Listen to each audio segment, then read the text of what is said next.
Y yo quiero comenzar nuestro coloquio con una primera pregunta para las dos invitadas, si me permiten.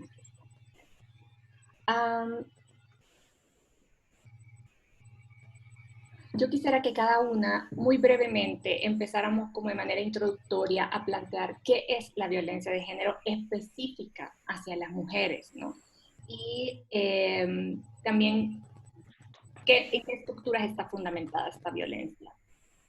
Tal vez Daisy pueda empezar con esto y después si Silvia pudiera seguir explicando un poco como estas generalidades o especificidades que ha tomado también la violencia durante la época de la pandemia, ¿no?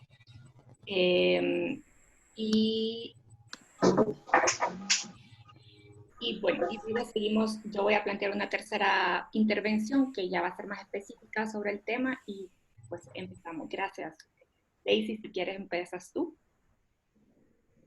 Bueno, a mí me gustaría partir de lo que quedó plasmado en nuestra ley, la Ley Especial Integral para una Vida Sin Violencia para las Mujeres, que fue aprobada el 25 de noviembre del 2010 y sancionada en enero del 2011, pero en vigencia solo hasta el 2012, por lo tanto tenemos que saber que solo llevamos apenas 9 años. 9 años, un país tan violento como este, ¿verdad? Solo tiene 9 años de contar con una ley que, aunque hoy le veamos todavía algunas debilidades, ha sido un gran logro jurídico que culminó después de un gran esfuerzo que hizo el movimiento de mujeres por contar con esta ley, porque fue una ley elaborada por el movimiento de mujeres. Silvia Juárez es una de las pioneras en esto, por eso es que me gusta siempre recalcar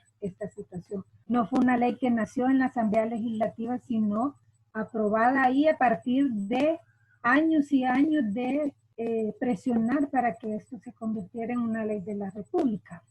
En esa ley, la violencia contra las mujeres se define como cualquier acción basada en su género, es decir, acción contra una mujer por el hecho de ser mujer, que le cause muerte, daño o sufrimiento físico, sexual o psicológico, tanto en el ámbito público como privado. Así está tipificado en la ley. En la ley se define también los tipos de violencia que se reconocen: la violencia económica, la violencia feminicida, la violencia física, la violencia psicológica y emocional, la violencia patrimonial, la violencia sexual y la violencia simbólica. Esos fueron los tipos de violencia que fueron tipificados en aquel momento, hace, como digo, 9 años atrás. Hoy, a la luz de la realidad, de repente podemos identificar otro tipo de violencias que en aquel momento no fueron previstas, pero que hoy pudiera ser que necesitamos conceptualizarlas. Por ejemplo, la violencia migratoria, la violencia que sufren las mujeres que migran, tanto cuando van hacia la ruta del destino país, como a su retorno cuando son deportadas. Ahí hay todo un fenómeno de violencia multidimensional que sufren las mujeres migrantes en este caso. Y también hay otra violencia que yo ahora, para significar algo, le estoy llamando la violencia pandémica, porque yo creo que en estos 4 meses de pandemia y de todo lo que ha significado eso, las mujeres en particular han sufrido una violencia que tiene que ver con la circunstancia y la situación en la que se enfrentaron ellas a partir de la cuarentena y del confinamiento, ¿verdad? Entonces, eso para decir que además de lo ya tipificado, puede hacer que tengamos necesidad de seguir pensando y reflexionando cómo hablar de otros tipos de violencia, viejas y nuevas violencias que hoy se juntan en el marco de esta pandemia. Me quedo hasta aquí. Muchas gracias, Daisy. Y Silvia, te doy, puedes ahí seguir. Bueno, hola, muy buenos días. Qué alegría poder compartir con Alaraca este espacio y esta reflexión que debe motivarnos, pues, precisamente a ir más allá, a concebir un dato, a veces un número en frío, pensando siempre en que es un drama humano eh, que está inscrito en nuestra sociedad desde hace mucho tiempo, como decía Daisy. Bueno, trabajo para la Organización de Mujeres Salvadoreñas por la Paz, Ormusa, coordino el programa Por una Vida Sin Violencia y desde ahí le apostamos a, en primer lugar, el reconocimiento de la violencia como un problema que afecta de forma desproporcional, masiva, unidireccional y prácticamente de forma ininterrumpida. Creo que, bueno, concuerdo con Daisy, todo ese legado, ¿verdad?, de feministas desde hace muchos años, desde más de 60 años, que han venido luchando por posicionar la violencia bajo el reconocimiento de una categoría de violaciones sistemáticas de derechos humanos. Y desde ahí voy a partir para considerar que siendo una violación sistemática, está permanente, y durante una emergencia no hay interrupción de esta victimización. ¿Qué ocurrió y qué cosas, digamos, han ocurrido durante esta emergencia nacional por la pandemia mundial del COVID-19 que no habíamos considerado en otras emergencias, por ejemplo, las emergencias de desastres socioambientales? Tienen que ver más con cómo puso en evidencia todas estas cosas, todas estas debilidades que el sistema afrontaba previo a la emergencia. Por ejemplo, eh, descubrimos, o sea, quedó muy expuesto que los sistemas de protección que en este caso que ha tenido el Estado salvadoreño, a pesar de tener casi una década de una política pública, no ha sido capaz de estructurar un sistema de respuesta que se basa en la detección temprana y la prestancia de la protección. ¿Por qué lo digo? Porque básicamente el sistema solo se activa por la presencia exclusiva de las mujeres, o sea, requiere la presencialidad de las mujeres para activar. Quedó tan en evidencia que tardaron al menos 45 días de los 85 que estuvimos en confinamiento en adecuarse servicios del Estado para dar asistencia remota.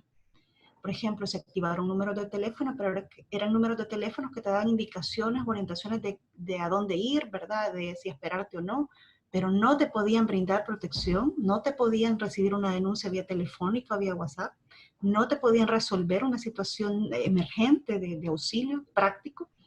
Y básicamente, de pensar que en esta década se construyeron al menos 103 servicios públicos para atender la violencia contra las mujeres, prácticamente solo 30 de ellos estaban en funcionamiento durante la emergencia y fueron, debo decirlo, de la Policía Nacional Civil, con quienes se logró coordinar para que pudieran dar respuesta inmediata.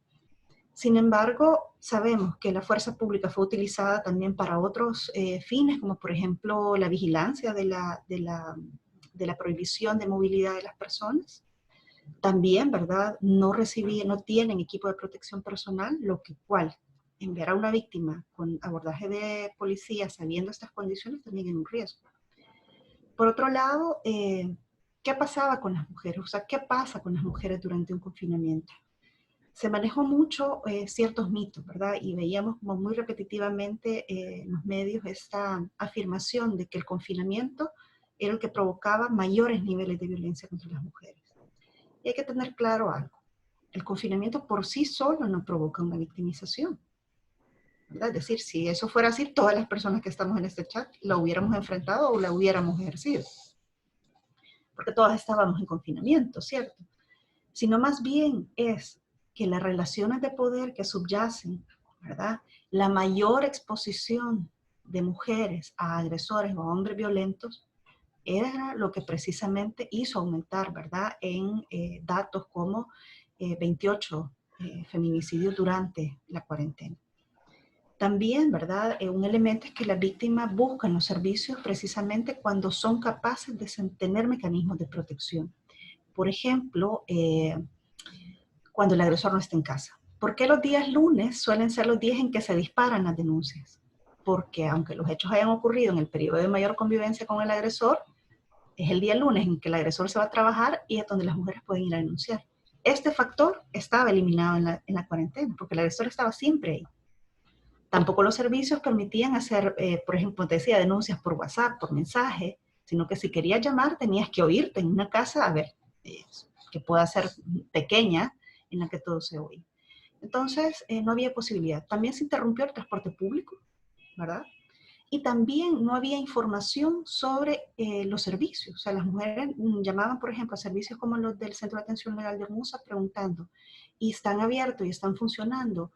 No tenían claridad si estaban funcionando. Y también pensaban, mire, pero si voy realmente, ¿cree que me van a atender? O sea, porque todo el pensamiento era alrededor de la pandemia, sin considerar, ¿verdad?, que hay servicios como los de atención a la violencia que son esenciales y que no pueden interrumpirse ni siquiera durante una emergencia. Quedó claro que no contábamos con un plan, ¿verdad?, como lo ordenaba el artículo 22 de la ley, y que eso puso en mayores riesgos a las mujeres. Y para finalizar, también un elemento importante es el debilitamiento que ha existido de los servicios de atención a la violencia, de prevención, y también la parálisis que hubo de ciertos servicios. Por ejemplo, los servicios de salud, ¿verdad? Eso, un promotor de salud es el que tenía más claro en una comunidad, ¿verdad? Cuántas mujeres estaban en condición de embarazo, mujeres puérperas, ¿verdad? Mujeres con condiciones incluso de riesgo que podían apoyarlas. Interrumpido este servicio, también se vio interrumpido una serie de protecciones y de efectos, como ya el Fondo de Población ha advertido, ¿verdad?, sobre la violencia sexual, que pueden acabar en un número significativo de embarazos impuestos o no planificados. Muchas gracias, Silvia. Bueno, después de esta breve presentación, vamos a dejar el micrófono abierto al chat también para que quienes ustedes quieran hacer comentarios, preguntas o contar experiencias, bienvenidas. Yo voy a poner una primera pregunta ahí generadora para las dos. Silvia, tú mencionaste que la emergencia sanitaria lo que vino a hacer también fue exacerbar ya las desigualdades que existían, ¿no? Y agravarlas. Una de las cosas que hemos visto también es que durante la cuarentena hubo 28 feminicidios y aún así, y un aumento casi del 70% en las llamadas de emergencia o de ayuda. Aún así también persistió un discurso como minorizador de la violencia, de la gravedad de esta violencia, ¿no? Y pues, desde el gobierno se emitieron estas declaraciones de que las mujeres estábamos más seguras, porque ha habido una disminución en el número de feminicidios, ¿no?, del año pasado en el mismo periodo a este. ¿Es una trampa hablar desde las cifras nada más o cómo usar las cifras de feminicidio o de llamadas de tal forma que nos sirvan para entender este problema de manera compleja y no simplificarlo tanto como si hay menos feminicidios en marzo y abril, entonces estamos más seguras las mujeres, ¿no? Si pudiéramos problematizar las cifras, les agradecería muchísimo. Bueno, en efecto, el tener datos sin tener conciencia, conocimiento y otro tipo de evidencias alrededor del problema de la violencia contra las mujeres puede ser solo, digamos, un uso, incluso diría yo, inútil de los datos, ¿verdad? O sea, si yo tengo datos, pero no soy capaz de comprender, ¿verdad?, que estoy frente a un problema de violaciones sistemáticas, que tengo que hacer lecturas que estén pensadas en las personas sobrevivientes, en cómo evitar, en cómo prevenir, los datos no me van a servir de mucho, no me van a hacer muy. ¿Qué nos preocupa, digamos? O sea, nosotros reconocemos que de manera objetiva los datos de letalidad disminuyeron y es una tendencia que venía desde más o menos 2000, finales de 2017, 2018, es una tendencia que venía y que se acentuó en 2020, ciertamente, eso no lo podemos negar, o sea, la evidencia nos lo dice. Pero de eso a tener un discurso triunfalista y decir, ¿verdad?, las mujeres ya son más seguras, es ignorar, ¿verdad?, que los índices de violencia sexual aumentaron y ya han mantenido una tendencia en aumento. Dos, es ignorar, ¿verdad?, que cómo era posible que estando paralizada toda la vida, las mujeres fueran asesinadas y eran asesinatos que incluso estaban vinculados a las relaciones de confianza. Es decir, que en los lugares donde aparentemente había más seguridad era donde se ejercieron mayores violencias. Y también es ignorar, ¿verdad?, que el problema de la violencia contra las mujeres es un problema que tiene que ver no solo con actos, digamos, de una violencia perpetrada en términos de cuotas de sangre, decimos nosotras, ¿verdad? O sea, lesiones, ¿verdad? Hechos con este niveles de gravedad, que te quiebren un brazo, un ojo en tinta, sino que tienen que ver también con la anulación del ejercicio de derechos, porque está a la base de la violencia y las desigualdades. Entonces, el dar un dato en seco, digamos, a mí lo que me llamaría la atención es, por ejemplo, de un dato como este, es investigar, ¿verdad? ¿A qué se debe este resultado? ¿Y cómo está este análisis, plantearnos hipótesis, ¿verdad? ¿Qué hizo que disminuyeran de manera tan drástica? ¿Y qué de eso podemos hacer para que de igual manera podamos tener un comportamiento en las otras formas de violencia? Y cuando usted ve incluso una comparando los datos de caída, digamos, que tuvieron las muertes violentas de los hombres, es una caída bastante acentuada. En el caso de las mujeres, no. O sea, la tendencia de caída fue mucho más ralentizada. Entonces uno dice, ¿qué hace que se tengan este comportamiento diferente? Tendrá que ver que las políticas públicas de seguridad están pensadas en las violencias entre hombres y como efecto colateral hay una afectación a las mujeres. O sea, son hipótesis, pero nos deberían de llamar a pensar en esta realidad. A mí me gustaría agregar algo que es un hecho que me llamó la atención y sí ya de tener esto más claro, porque lo tomé del Observatorio de Hormuza del 2019. El 2019 finalizó con una drástica reducción de feminicidios, pero curiosamente el número de mujeres desaparecidas había aumentado como el 40%, más o menos. Entonces, ¿qué significa ese hecho? ¿Verdad? ¿Qué significa una mujer desaparecida que después no la volvemos a ver nunca más? Entonces, esos datos siempre han sido muy relativos para el análisis de género que hay que hacerle a todo esto. Y en este caso de la pandemia, yo creo, esto a manera de especulación, lo planteo así. Si hay sospecha de que se están manipulando las cifras de los enfermos y las enfermas de COVID, ¿por qué no también podrían estarse manipulando desde el Estado en general las cifras de homicidios y feminicidios? ¿Verdad? Ya hay desconfianza de respecto a si atendernos o no a la veracidad de las estadísticas oficiales. ¿Verdad? A mí me preocupa eso. ¿Verdad? Ahorita no tengo el dato de las mujeres desaparecidas, pero habría también que juntarlo con el tema de las mujeres asesinadas. Ok, sí. Muchas gracias. Tenemos una pregunta para ustedes. ¿Cuáles consideran que son los principales desafíos que hay en específico con el tema de la violencia sexual y con los delitos relacionados a la libertad sexual? ¿Qué desafíos hay para poder encontrar una solución?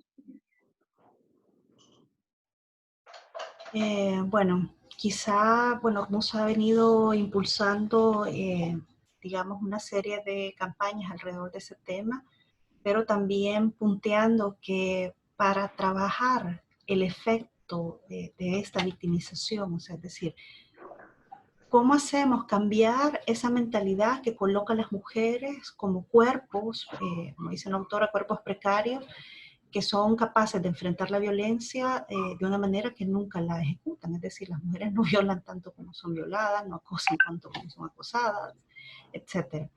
Y tiene que ver con lo que nosotros denominamos la cultura de la violación.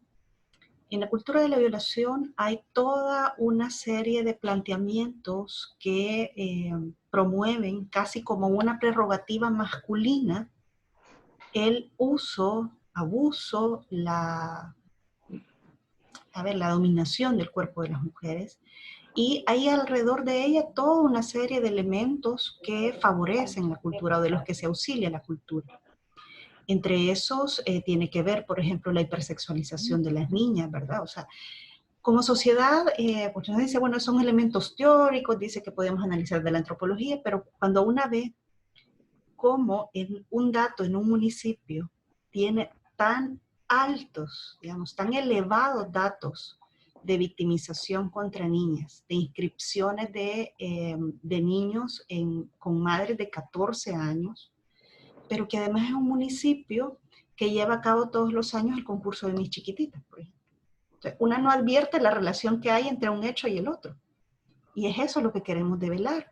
También hay otro elemento dentro de la cultura de la violación, y es la ética sexual del silencio, ¿verdad? El silencio que se impone a las víctimas, pero que también se imponen socialmente, y usa una serie de suertes, ¿verdad? Nosotros hemos hablado del fuero patriarcal, ¿verdad? Etcétera, que lo que hacen es centrar toda la mirada de la víctima, ¿verdad? En hacer evaluaciones morales de ellas, en estar preguntando si cuando dijeron no realmente no querían decir sí, si realmente no provoca las víctimas provocadoras, etcétera. Entonces, al final las víctimas acaban siendo más enjuiciadas, más expuestas, que un mecanismo de autoprotección es silenciar, ¿verdad? Después de la revelación viene el silencio. Pero eso en realidad lo que busca, no solo exponer a la víctima, sino proteger a alguien. Entonces, ese es uno de los mecanismos más usados en El Salvador. Lo vemos con los niveles de impunidad, lo vemos con niveles del uso mediático de las situaciones de victimización de las mujeres. Lo vemos también cuando no hay medidas sobre los temas de publicidad, de abordaje.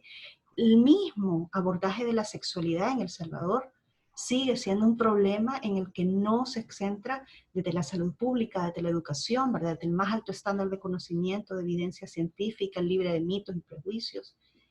Desde ahí vemos cómo ese silencio también contribuye a una cultura de la violación, donde se puede hacer porque nadie va a pagar por ello. Y yo creo que en calidad de desafío, aquí es una pelea que no hemos ganado desde el movimiento de mujeres, ni siquiera en la conciencia de los funcionarios públicos, porque cuando este tema se ventiló como parte de los derechos sexuales y derechos reproductivos, para nosotras siempre estuvo claro que educación y salud, como los dos pilares fundamentales de una sociedad, tenían que abordar esta problemática de manera conjunta y articulada.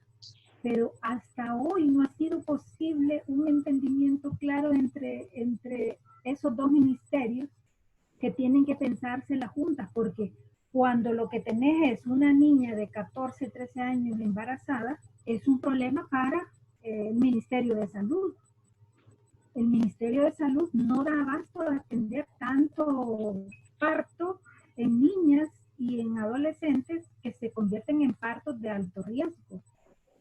En las estadísticas anuales de 20.000 niñas, adolescentes y mujeres jóvenes dando a luz en los hospitales, que le cuesta al Estado un montón por esa calidad de alto riesgo que tiene. Y por otro lado, en el sistema educativo, el gran temor de asumir la educación sexual integral desde los primeros niveles del sistema educativo. No se ha podido avanzar en eso. Entonces, hay el desafío de cómo entender la problemática, ¿verdad? Cómo abordar la problemática de manera integral y convencer al Estado de que no pueden seguir paralelamente tratando de diseñar estrategias de manera separada o implementar acciones y programas de manera separada. Aparte de otras dimensiones, ¿verdad? Que ya tienen que ver con el sistema público de seguridad, etcétera.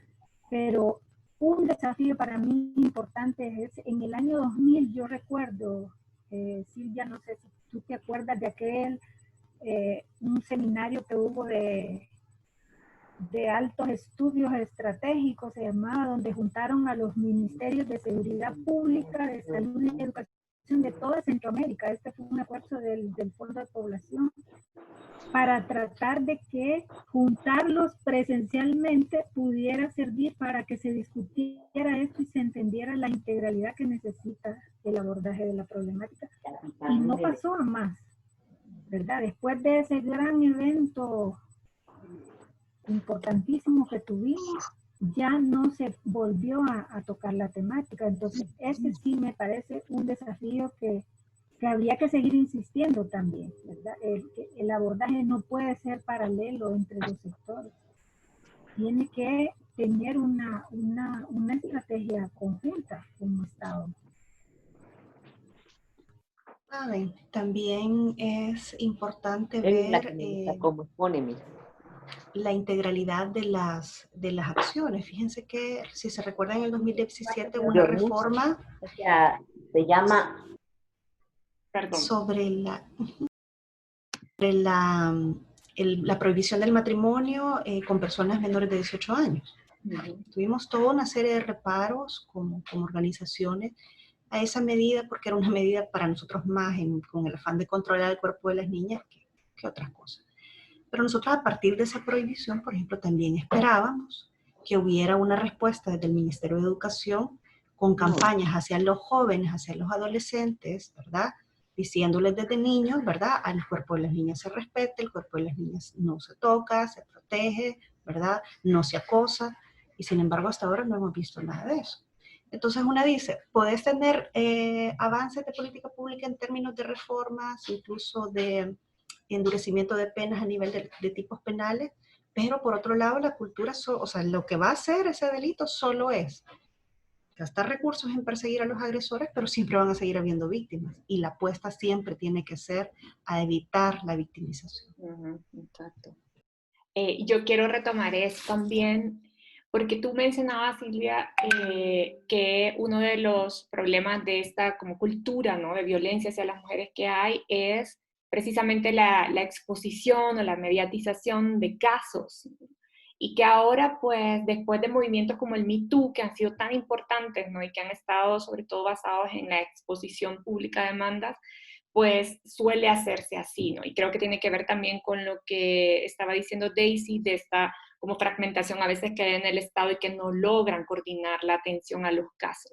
Pero también yo veo allí que también están las razones ahí de por qué muchas mujeres deciden no denunciar, por ejemplo, ¿verdad? Y buscan otras formas. Y de eso tenemos una pregunta de Jimena que precisamente nos dice como muchas mujeres no deciden no hacer denuncias formales. De hecho, la mayoría deciden no hacerlo, ¿no?, cuando enfrentan violencia y recurren a círculos sociales en busca de ayuda o simplemente de que las escuchen desde sus experiencias, ya que estamos hablando también de que el sistema penal no puede ser la única solución. ¿Qué recomendaciones o estrategias podemos utilizar como mujeres en estos periodos de aislamiento social, de aumento de la violencia, para apoyar a las víctimas que están pasando o a las mujeres que están siendo agredidas? Bueno, yo quizás quiero dejar en claro algunos elementos. Porque para pensar en estrategias tenemos que tener claro de qué estamos hablando. Es decir, en primer lugar, nosotros decimos que hay que tener dos cosas básicas desde cualquier posición, ya sea el Estado, una organización que conoce, como sociedad, como vecinos, como organizadas, como sea. Son dos elementos que tenemos que tener a la base de cualquier análisis para con una persona sobreviviente de violencia.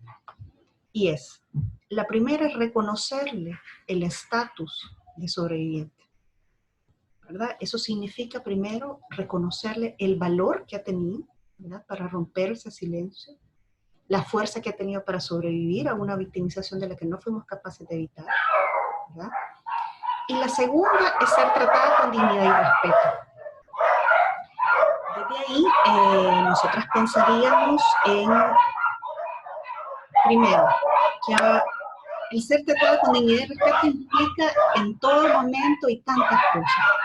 Y primero, respetar los silencios, ¿verdad? También respetar los relatos, ¿verdad? A veces son relatos que no van a hacerse inmediatamente, sino que van a tomar un tiempo, porque cuando denuncias, y sobre todo aquellas mujeres que viven la violencia, y sobre todo la sexual, en las relaciones de confianza, que son alrededor del 68% de los casos, va a implicar cuestionarse a una misma. Por ejemplo, si es con tu pareja, te vas a cuestionar por qué tomaste la decisión, por qué elegiste ese hombre. O sea, hay mucho alrededor de qué pasa por la mente de una persona que ha enfrentado la violencia. Entonces, tenemos que respetar esos momentos, nunca llevar a las víctimas en calidad de arrastre y mucho menos, ¿verdad?, utilizarlas y exponerlas, ¿verdad? Porque esa es una estrategia del poder, ¿verdad? El poder expone y descalifica. sin considerar tu voz, sin respetar tus tiempos, tus pausas, tus momentos de avance, pero también tus momentos de regresión.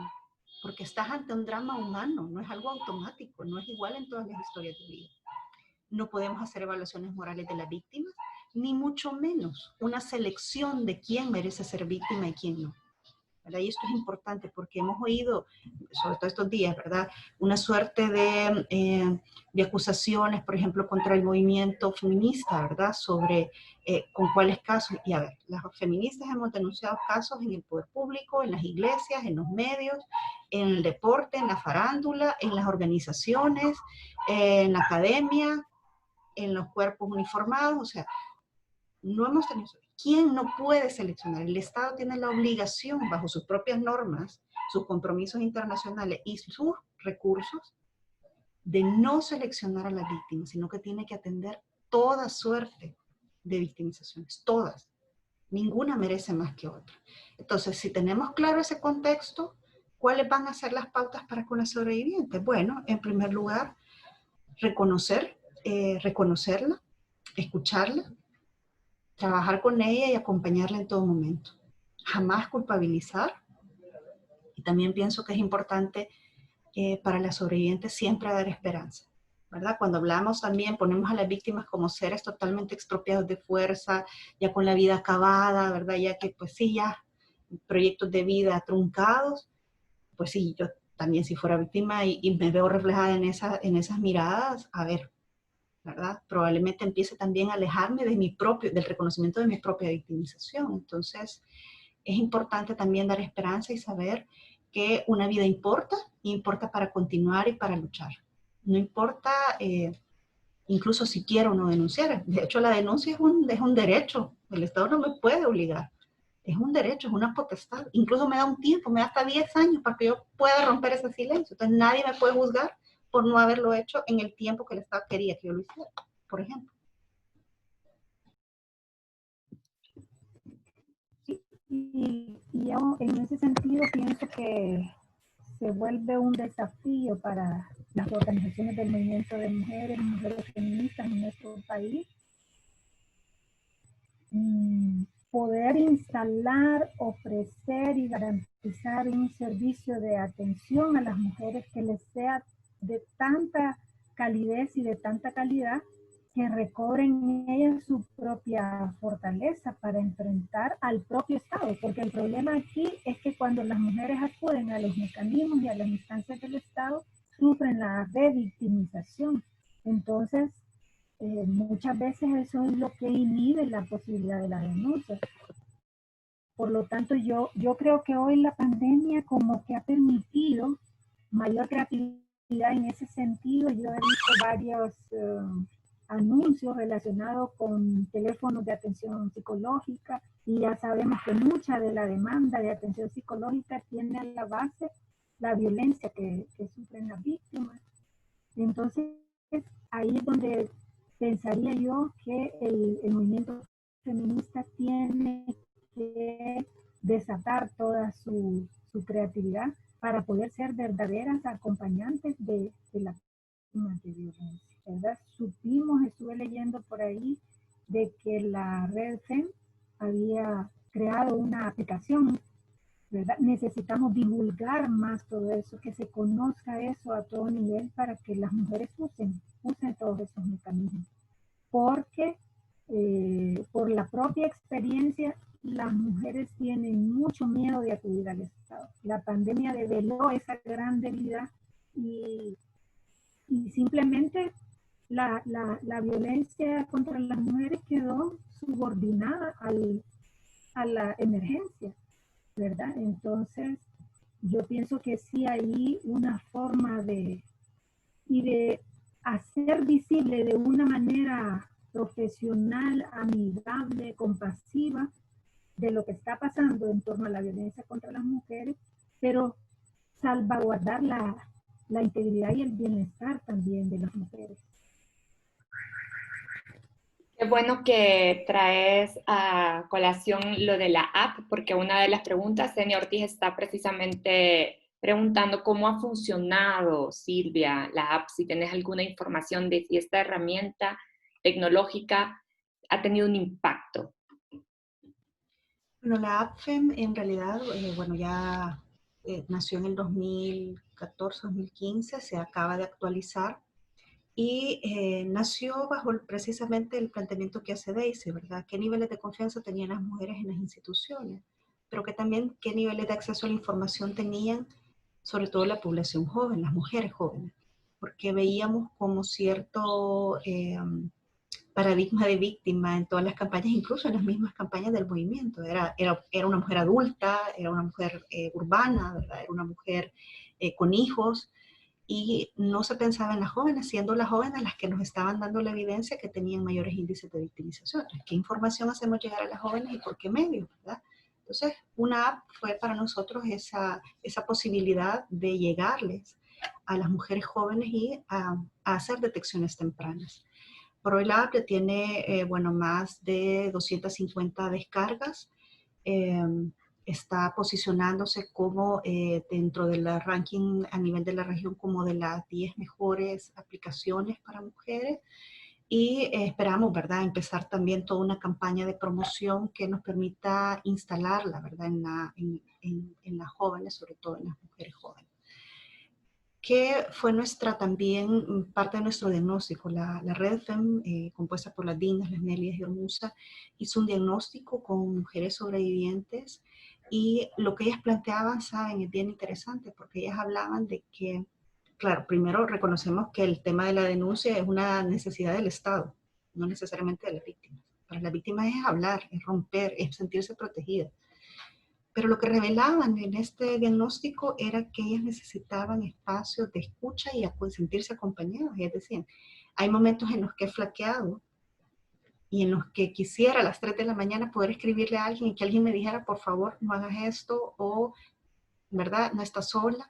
Entonces decía, ¿qué institución pública puede hacer esto por mí? ¿Y qué creen, verdad? Ninguna. Entonces, instalamos, ¿verdad? La app está pensada en fase, ya estamos trabajando en la fase de un chat precisamente que permita, ¿verdad? Hacer preguntas, hablar, explorar, ¿verdad? A las mujeres esas dudas que tienen, que a veces no se atreven a preguntar de viva voz, o que mirando a un funcionario público uniformado detrás de un escritorio puede ser una barrera para hablar. Entonces, pensamos que la app puede ser una herramienta útil, digamos, para las mujeres, no solo por la información, sino por la capacidad de romper ciertos temores.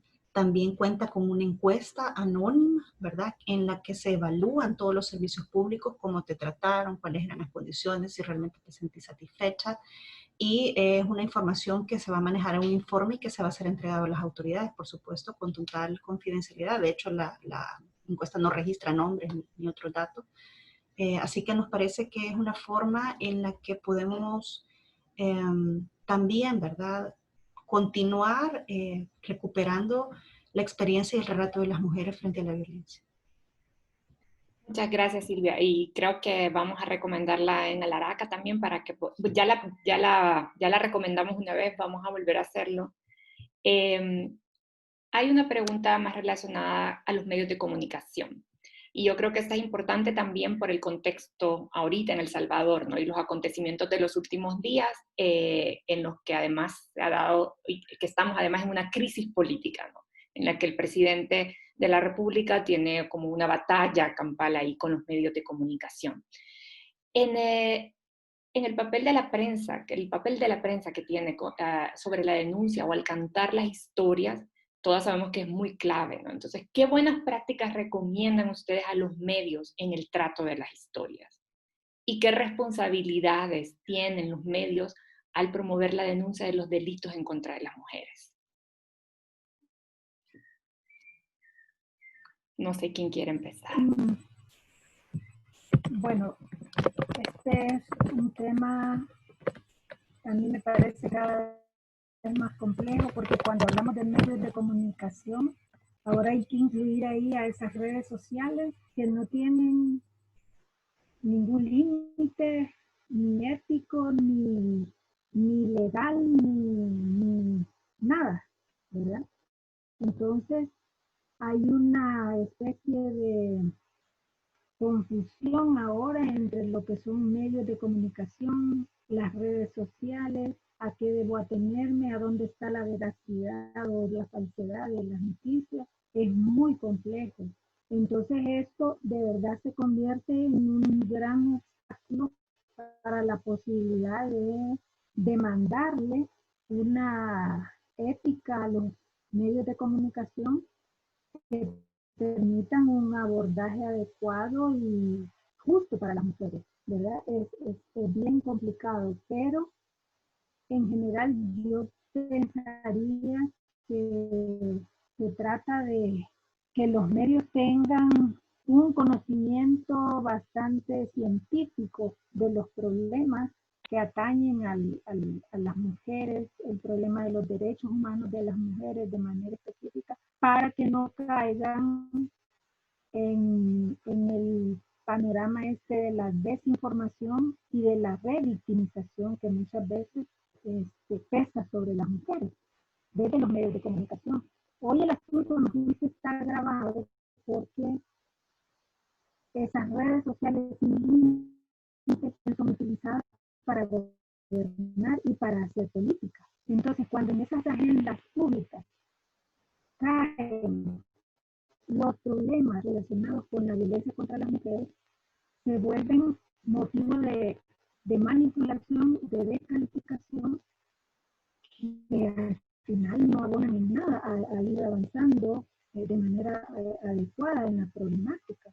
Más bien lo agravan, ¿verdad? Y entonces hay muchas mujeres que están sufriendo violencia mediática en la lucha que quieren hacer contra la violencia. Es decir, esas defensoras de derechos humanos se convierten en víctimas de los medios patriarcales que usan todo lo que tienen para poder callar las voces de las mujeres. Es un gran problema. Yo creo que el movimiento de mujeres tendría que, en este caso, fortalecer más la voz colectiva como movimiento y como sujeto político que constituimos las mujeres feministas para poder pararnos de manera más firme frente a toda esta avalancha de críticas, de burlas, ¿verdad? Porque es un discurso demasiado dañino para la integridad de las mujeres en general. Y a mí me da como un gran pánico imaginarme hoy en el contexto electoral lo que va a significar esto, ¿verdad? Porque la violencia sexual en particular se está usando para atacar al adversario y se está buscando, y ese pareciera ser que es como un gran tema que se está usando para provecho político electoral.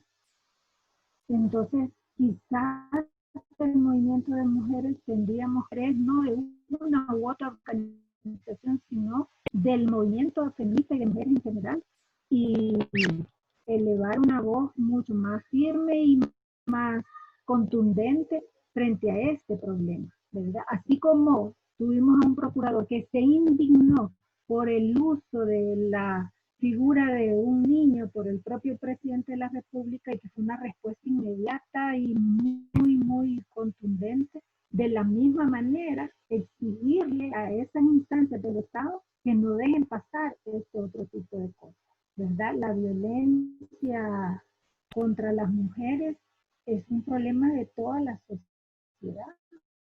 Entonces, tenemos que exigir más la presencia del ISDEMU. El ISDEMU tendría que estar siempre pronunciándose por este tipo de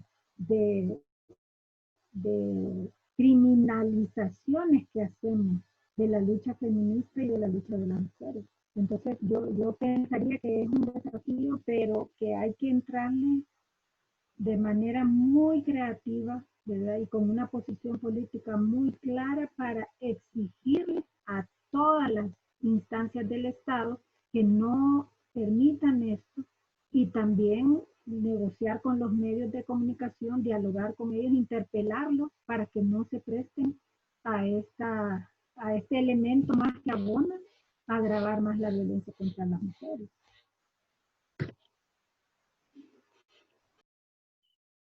Silvia. Bueno, yo creo que hay varios elementos que considerar, ¿verdad? El primero es que ningún espacio está exento de que pueda ocurrir la violencia contra las mujeres, porque no es un tema de algunos hombres que ejercen violencia contra las mujeres, sino es un sistema inscrito en todos los poros de la vida, pues.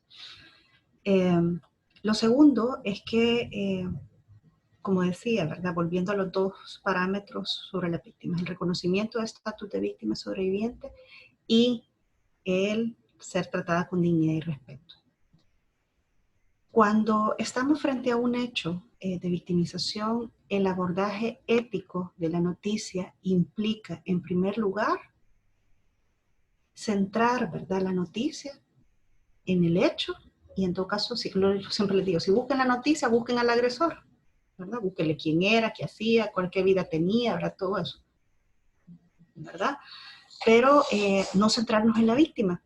¿Por qué? Porque es el primer mecanismo de respuesta que tiene que tener un Estado a la hora de detectar un hecho de violencia es la prestancia de la protección.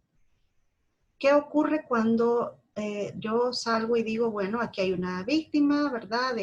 Fue de este y este señor? Y además, como dice Daisy Cheney, ahora usamos una herramienta en la que ya las mujeres no enfrentan a un agresor que tienen, ¿verdad?, enfrente, que lo conocen, sino que se exponen a miles de agresores que se juntan para continuar, ¿verdad?, esa victimización. ¿Y qué ha pasado? ¿Verdad? Vemos los comentarios en redes sociales alrededor de la noticia. ¿Qué dicen sobre ella? ¿Verdad? Hay un trato totalmente deshumanizado, hay un trato totalmente misógino, con mensajes cargados de odio, de terror y además de amenazas incluso. Entonces, una dice, ¿realmente una víctima quiere eso? O sea, decide romper su silencio para verse envuelta en eso. Entonces ahí vemos que el mismo Estado no solo tiene una responsabilidad por la tolerancia, ¿verdad?, porque no fue capaz de evitar que los hechos ocurrieran, sino porque además utiliza el hecho y en vez de proteger, lo que hizo fue exponerla, ¿verdad?, a una segunda victimización más simbólica, ¿verdad? También es importante, y yo creo que como recomendación, mucho se ha hablado, o sea, digamos, descalificado el tema de las políticas. Y, a ver, en los medios ellos han mantenido una especie, desde hace muchos años, Daisy, quizás usted lo recuerde mejor, el tema de los códigos éticos, ¿verdad?, dentro de los medios de comunicación. O sea, es como un tema, a ver, primero, si es un código ético, es el que marca todo, o sea, se instala en todo tu pensamiento, planteamiento, ¿verdad? Si es un código ético, por ejemplo, de igualdad, yo no voy a tolerar, o mi equilibrio en todas mis decisiones están atravesadas por eso. Pero cuando vemos realmente los códigos éticos sirven como un compromiso, ¿verdad?, como una forma de lavarnos la cara, decir, sí, lo vamos a hacer, pero en realidad no se aplica, no tienen mucha fuerza vinculante, es decir, no hay manera que los obliguemos, y se escuda mucho también el tema de la libertad de expresión, ¿verdad? Y, a ver, ya también hay resoluciones de la sala frente a eso. ¿Qué quiero decir? Que a veces es importante también trabajar con otras cosas que sí son obligatorias, como por ejemplo las políticas de igualdad y de atención a la violencia contra las mujeres. ¿Por qué? A veces se piensa, y eso también hay que romper ese mito de que las políticas de este tipo lo que hacen es eliminar la violencia, eliminar los hechos. Lo que estas políticas ayudan es precisamente a sacar el polvo debajo de la alfombra. O sea, cuando ya tenés una política de género, empiezan a emerger toda una serie de casos que antes, por tu ceguera, ¿verdad?, muchas veces misógina, no te permitían ver. Entonces yo tengo más sospecha de aquellas instituciones o espacios en los que tienen 0 casos, pero que tampoco tienen políticas o que no las implementan.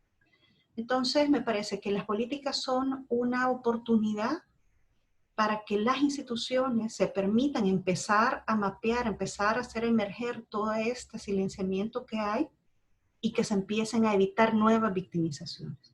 Por lo tanto, no debemos tener tanto menosprecio a esta forma de abordaje también de la violencia contra las mujeres.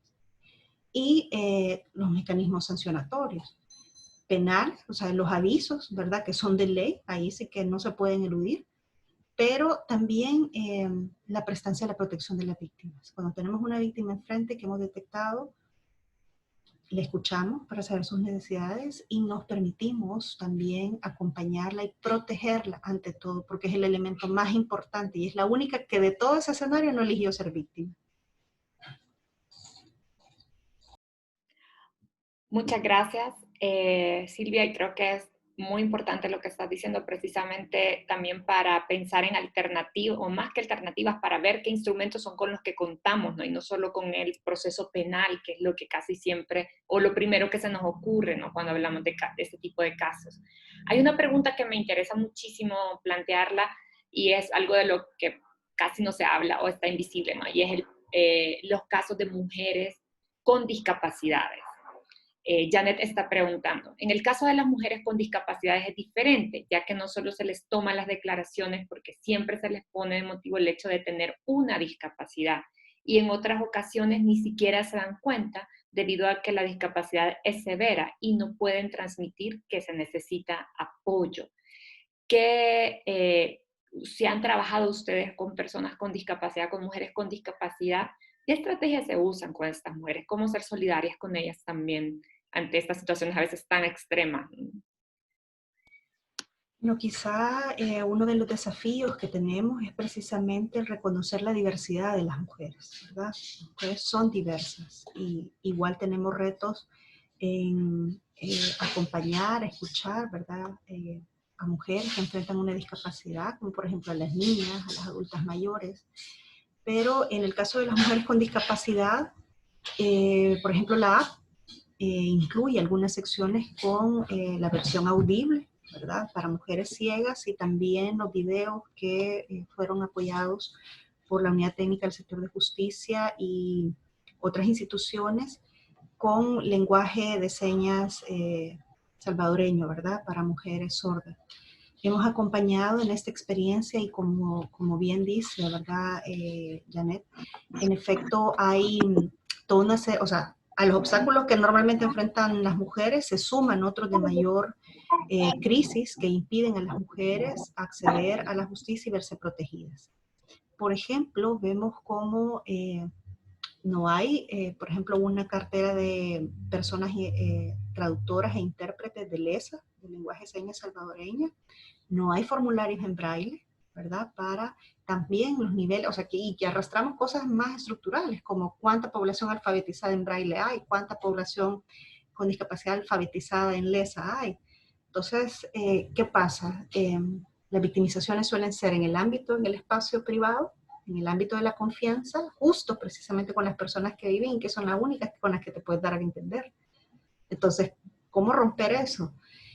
Nos parece que es un reto también, ¿verdad? El reconocer esa diversidad de las personas, esas necesidades diferenciales unas de otras y poder trabajar también para ellas y reconocer incluso las violencias específicas que llegan a enfrentar a razón de que no es comprensible todas sus condiciones.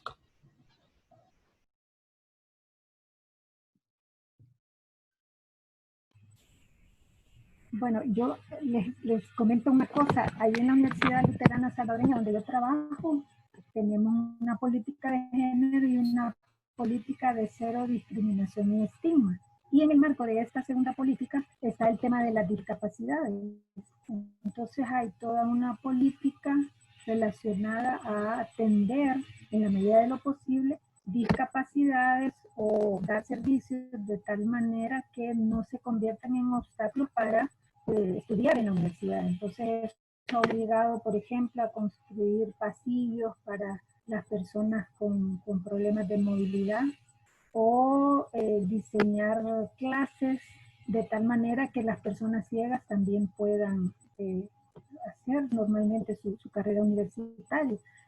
Entonces, a mí me ha impresionado mucho, por ejemplo, en el caso de las mujeres ciegas, cómo ellas, a partir de que son miembros de esta asociación de mujeres ciegas y han recibido mucha capacitación, han estado muy empoderadas a través de conocer sobre sus derechos, etcétera, tiene exposición y un empoderamiento tan grande que les permite con toda seguridad y con mucha firmeza salir adelante. Ya hay varias mujeres graduadas con carreras como trabajo social, educación, ¿verdad? O carreras así que ellas han podido culminar, pero a partir de que en la universidad se toman medidas específicas para apoyarles a ellas y a ellos también. Entonces yo creo que en cada institución debe haber ese reconocimiento de que esas necesidades especiales que tienen estas personas requieren medidas también especiales y específicas para ellas. Por lo tanto, sí creo de que es importante que digámosle, sector, porque conozco en otros sectores que son muy protagónicas y muy luchadoras de sus derechos y de la necesidad de reconocer sus necesidades específicas, ¿verdad? De tal forma de que no lo perdamos de vista nunca, porque el porcentaje de personas en esta calidad no es pequeño en El Salvador, ¿verdad? Y entonces hay que seguir sensibilizando a la sociedad y exigiendo que las instituciones tomen sus propias medidas internas para poder responder adecuadamente a este grupo humano de nuestra sociedad. Muchas gracias, Daisy y Silvia. Casi estamos con el tiempo encima y todavía quedan varias preguntas, pero me gustaría, de hecho, Senia acaba de hacer una pregunta y que me gustaría cerrar el conversatorio con las preguntas de Senia, pero antes hay una de Jimena que tiene que ver con de cara a las elecciones del otro año, ¿no? ¿Qué aspectos deberíamos de tener en cuenta a la hora de analizar las plataformas legislativas de los partidos políticos y su inclusión o no del combate a la violencia de género, ¿no? Planteo esto para que lo respondamos ahora y para cerrar, me parece muy importante la pregunta de Senia que hacía anteriormente, que es ¿cómo funciona el tema de las medidas cautelares en medio de la emergencia, ¿no? Por si alguna necesita esta información y qué podemos hacer si conocemos a alguien o si estamos nosotras en una situación de violencia, ¿no? Si nos da el tiempo, entonces retomamos otra pregunta de Senia también. Gracias. Bueno, yo quiero esa segunda que la asuma Silvita, que es la experta en eso. En la primera pregunta, a mí me parece bien importante, por algunas reflexiones que he estado haciendo en torno a todos esos mecanismos que crearon en la Asamblea Legislativa para favorecer la igualdad de género y tener estas unidades de género de igualdad, que se ha invertido muchísimo. Todas esas son estructuras pensadas para involucrar a estas mujeres diputadas y para que sean un mecanismo de favorecer toda la lucha en favor de los derechos de las mujeres. Entonces yo creo que deberíamos repensar bien cuáles son esas atribuciones, las funciones mismas que tienen esas estructuras para que sean mucho más efectivas, para pensarles de manera más política, ¿verdad? Y que de verdad sean útiles para la lucha por los derechos de las mujeres. Porque si no, se invierte muchísimo, la cooperación internacional invierte muchísimo en estos mecanismos y al final pues solo son aprovechadas y las mujeres se empoderan, de verdad reconocen que las mujeres políticas juegan un gran papel en la sociedad, pero es que en su calidad de funcionarias públicas están al servicio de los derechos de las mujeres en general, no solo de sus propios derechos como mujeres políticas que son. Entonces ahí sí yo creo que una demanda afinada en torno a esos mecanismos internos que ya existen, cómo los podemos hacer realmente más prácticos y más útiles para las transformaciones que las mujeres necesitamos en la sociedad. Bueno, yo suelo agregar que siempre debemos analizar en las propuestas, ¿verdad? Ya ha quedado demostrado que pueden llevar un plan, ¿verdad? Con muchos adornos, con muchas ofertas, con muchas propuestas, pero que no necesariamente se van a cumplir. Entonces, ¿de qué depende de que alguien que ofrece algo se cumpla?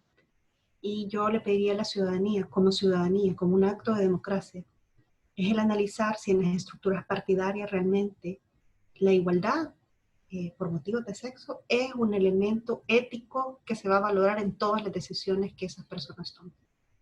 Si no estamos seguros de eso, aunque lleven mujeres, aunque lleven, ¿verdad? Aunque nos ofrezcan el plan, los planes, ¿verdad? Etcétera, es muy probable que tengamos una respuesta adversa. Entonces, para ello es necesario, ¿verdad?, que el electorado vaya madurando también estas demandas de compromisos reales, ¿verdad?, de personas que tengan una ética capaz, ¿verdad?, de cumplir con principios tan esenciales como el artículo 3 de la Constitución. Sobre la pregunta que tiene que ver con las medidas de protección, bueno, sobre todo en términos de confinamiento, sabiendo que tenemos muchas limitaciones, la Corte Suprema de Justicia, a partir de los juzgados especializados para una vida libre de violencia y discriminación, activó, ¿verdad?, correos electrónicos y números de WhatsApp de los juzgados de instrucción a los que se puede solicitar las medidas de protección. También pueden abocarse a las unimujeres que tienen la potestad incluso para decretar medidas de protección, al menos hasta por 48 horas mientras se pone en conocimiento de un juez. Y también sabemos, ¿verdad?, de instituciones como la PGR que han activado números de WhatsApp para solicitudes de acompañamiento.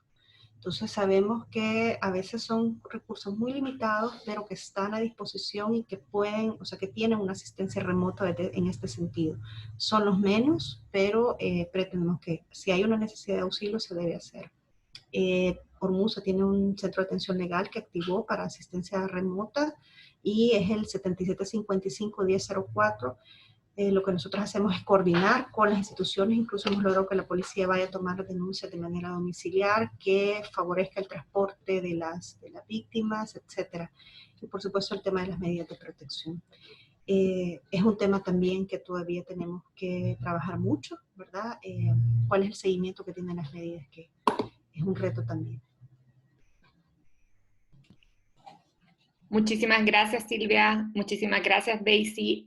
Lamentablemente el tiempo se nos ha acabado y queremos ser también respetuosas con la hora que habíamos propuesto, pero es un tema abierto y yo quisiera aprovechar para dejar la puerta también abierta a que volvamos a reunirnos y seguir hablando de cosas también más específicas del tema donde podamos ir profundizando. Entonces, sus aportes han sido muy buenos. Gracias por abrir esta discusión en Alaraca, que teníamos un pendiente también de poner el tema en nuestros conversatorios. Y también dejamos abierta la puerta para buscar formas en que podamos apoyarnos mutuamente, en que podamos difundir la app, difundir las informaciones que ustedes van sacando, etcétera. Así que les agradezco mucho.